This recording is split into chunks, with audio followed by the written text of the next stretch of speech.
Welcome to 52 Weeks of Hope. This is where you get to hear how to feel happy, balanced, and worthwhile, how to make that lonely ache vanish and feel empowered, confident, and secure. I'm Lauren Abrams, and I get to help you feel that magic again since going through my own dark night of the soul by chatting with incredible leaders, healers, and change agents who give you their message of hope after overcoming challenges of their own. And today we're talking about how to stop playing small. Are you sick of just going through the motions of your day, your week, your life? Are you ready to seriously up-level your confidence, your purpose, and live your passion? You're in luck. You get to hear how to live the life you want right now, how to walk through your fears and live the life you used to dream about. Welcome to 52 Weeks of Hope. I don't know if you heard the Confidence and Clarity Boost session 2 weeks ago where Trish was talking about how she tends to play small, that she's afraid what other people think, and she has these dreams of what she really wants to do. It's a great episode. Conquering Yourself, Overcoming Limiting Beliefs, it's called Overcoming Imposter Syndrome. And really it's about breaking free of your limiting beliefs. She didn't think she was clear. She was so clear about what it is she really wants to do. But that fear of what other people will think, it's so strong. I think all of us identify with that at one time or another, but it's time to stop dimming your light and break free of what other people think. You are enough to think big, play big, and manifest whatever it is that's your deepest desire. Life's in session right now, and it's not a dress rehearsal. So surround yourself with people who are going to build you up and tell you what a great idea. That's amazing. I was in a class yesterday, and it was the first class, and it was a very small group of people. And somebody was talking about what she was doing. And I had no idea what she was talking about. It was completely over my head. And I'm well schooled and things like that, but I just had no idea and I started feeling stupid, and all my old tapes started going. You're dumb. You're the dumbest one in the family. What are you doing in this class? Like all the old tapes. And I let them go. And I thought, I don't belong here. Just all the old, and I just sat with it. I let it go. And it kept going even after the class. Like, maybe this isn't the class for you, which it is. It's completely the class for me. And I just noticed it. I felt the feelings. And then at some point today, a day later, it took a whole day to realize it had nothing to do with me or why I'm in the class. I'm not supposed to know this subject matter of what this girl was talking about, because that's not my subject matter. It's not why I'm even in the class.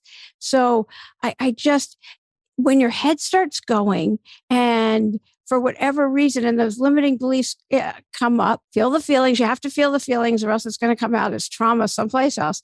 Feel the feelings, notice them, and you can put your hand on your chest and just as a way of self-compassion, and then keep going. You don't stop. It doesn't help you to stop, because that's dimming your own light. And let your light be bright, because whatever your dream is, you're going to be helping somebody else. And why deprive somebody else of what it is that you have to give and offer this world? Stop analysis paralysis. You could think about your dream forever. You could take classes and learn, and maybe you do need to do that. But when Trish was talking, she said she feels like she just keeps needing to take one more class, and she didn't. She's taken classes for years. She knows what to do. She knows how to do it. I suggested, I'm hoping, if you're listening, Trish, that you've started on your website. I think I'm going to check up on you. And so she knows what to do. And it's recognizing, what are your limiting beliefs? What is it that your head's telling you that isn't true? Maybe you need to journal to see what that is, because we all have stuff. There's no way you're going to escape this life without some stuff. And so what is your head doing that's keeping you small, that's preventing you from going forward with what it is that you really want to do? Because it's that leap of faith. It's taking that jump. And maybe that jump and leap of faith means you're going to put 30 minutes a day into your dream, what it is that you really want to be doing. Because once you start taking action, putting an hour a day, whatever it is that you want to do into that, then you're creating energy. And when you start doing that, the universe starts rising up to meet you. I don't know how that works. It just does. But when you are taking action steps towards what it is that you want to do, the universe just responds in kind. And so you just start moving. If you listen to the podcast, I always talk about how God doesn't drive parked cars. You need to take action. And as long as you're taking action, then what it is that you need starts appearing, and it does. Whatever you focus on grows. So if you look for the negative, you're going to see the negative. But if you start seeing all the miracles around and what it is that you want to manifest, then that's what you're going to find. And if you can see it, you can be it. Everyone has their own unique handprint. Angela Manuel Davis she's just, I used to talk about her a lot. She says, if God put that dream in your head, there's a reason for it. And she's very motivational. And so there's a reason that dream was put in your head. And everyone has their own unique handprint. Nobody can do what it is that you can do the way you can do it. So what is it that you want to do? Do you want to write a book? Do you want to start a podcast? Do you want to be in a relationship? Whatever it is, write it out in incredible detail. Can you see it? Can you see it in detail? Write it all out. Be specific. And then find somebody who's doing exactly what it is that you want to do and ask them how they did it. People love to talk about how they got to where they are. They love telling their story and helping others. In fact, when you achieve the dream that you want to achieve, you're going to be helping others too and being like, this is how I did it. And you don't have to invent the wheel these days. There's so many ways to help you get there. When you write down what it is that you want to do, make it big, dream even bigger than what it is that you initially thought you wanted to do. I mean, this is called 52 Weeks of Hope. I'm almost at episode 150. I'm not sure what number this is, but it's almost there. So I keep going because I love doing this. It's something that lights me up. So what lights you up? What fills you with joy when you think about it? Don't think about what anybody else is going to think of you. What fills you with joy? That's a good starting place. And then think big. Think really big. Don't think of, what's such and such going to think, or what would my mom think, or anything like that, because none of that matters. It's what fills you with joy. Just close your eyes and think of all the things that fill you with joy. Now write them down and think how you can put that together. Because if you can see it, you can do it. Everything is possible. There's nothing that isn't possible. Might not happen on our timetable is the only thing. Nothing ever happens on my timetable, at least.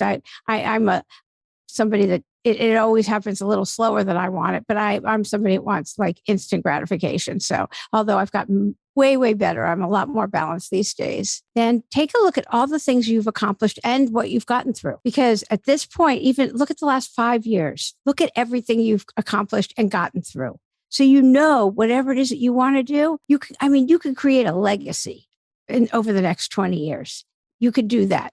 Anything you want to do, you can get that done. So look at the last 5 years, you've gotten through all kinds of things, and you will get through whatever it is you're going through now, and taking baby steps to get your dream accomplished, your goal done. It might not happen tomorrow, but it could also. I mean, just from showing up every day, anything can happen. Miracles, when you look for them, they're there and they happen overnight. Taking risks and stepping outside of your comfort zone, because all of this is never comfortable. It's never easy. And imposter syndrome once you're taking all the steps, imposter syndrome is going to rear its ugly head, because that's just part of being human, the human experience. When you're almost there, imposter syndrome is going to be like, who do you think you are? Because that's it just happens. It's part of being human, and you can listen to it. It's fear, and fear is either, forget this and be done with it. Or you could be like, oh, I'm feeling fear, and recognize it, acknowledge it, feel where it is in your body, because it's someplace in your body. Everybody feels it someplace. Some people feel it in their throat, in their third chakra. And you might want to open that up and make sure that you're able to talk about it, or in your heart chakra. I feel it in my gut a lot. And so you want to just close your eyes and get clean and feel it all the way. And you can feel it out. It'll actually move around, and you can feel it leave your body. And at that point, you're creating new neural pathways, which is very, very cool. And then you walk through it.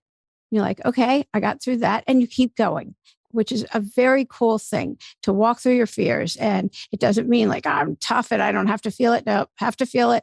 And then you walk through it anyway. And who are the people that you find most inspirational? Be sure to listen to that, because you're going to get through this no matter what. As you go through the process, celebrate every victory, and no matter how small. Celebrate yourself. It's something I like to ask people, how do you celebrate? Because instead of saying, okay, next, like, okay, all right, I got to here, now what? because there's always going to be a next, but you have to celebrate everything and enjoy the process. Don't be so focused on a goal of what you want to get to that you're not enjoying the journey. Because even if you want to be on a stage somewhere and then you're on the stage, okay, then at the end of the night, then there you are. There's going to be something else.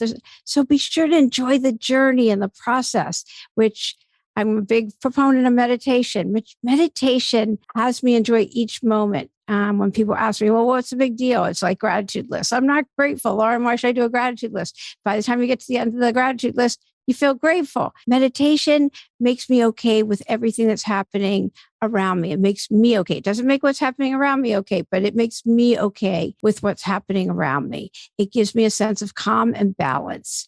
And it lets me feel compassion for myself. First of all, I get to feel self-compassion. And in that, then I get to feel compassion for others.